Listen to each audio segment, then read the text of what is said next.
أعوذ بالله من الشيطان الرجيم. بسم الله الرحمن الرحيم.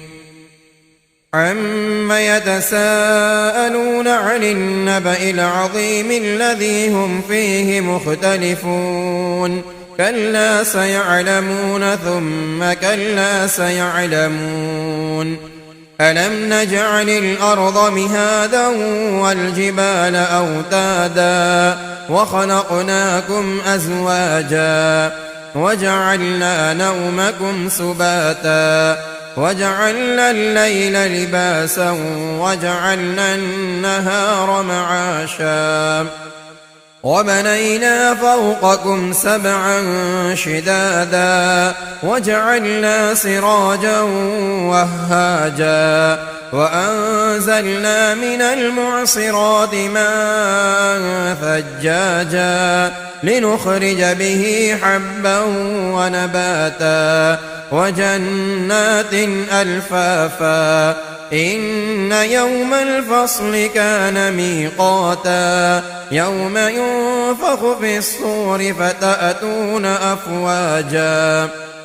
وفتحت السماء فكانت أبوابا وسيرت الجبال فكانت سرابا إن جهنم كانت مرصادا للطاغين مآبا لابثين فيها أحقابا لا يذوقون فيها بردا ولا شرابا إلا حميما وغساقا جزاء وفاقا إنهم كانوا لا يرجون حسابا وكذبوا بآياتنا كذابا وكل شيء أحصيناه كتابا فذوقوا فلن نزيدكم إلا عذابا إن للمتقين مفازا حدائق وأعنابا وكواعب أترابا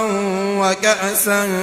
دهاقا لا يسمعون فيها لغوا ولا كذابا جزاء من ربك عطاء حسابا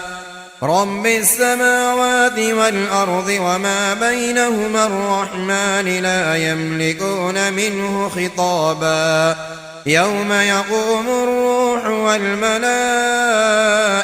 صفا لا يتكلمون إلا من أذن له الرحمن وقال صوابا ذلك اليوم الحق فمن شاء اتخذ إلى ربه مآبا إنا أنذرناكم عذابا قريبا يوم ينظر المرء ما قدمت يداه ويقول الكافر يا ليتني كنت ترابا. صدق الله العظيم.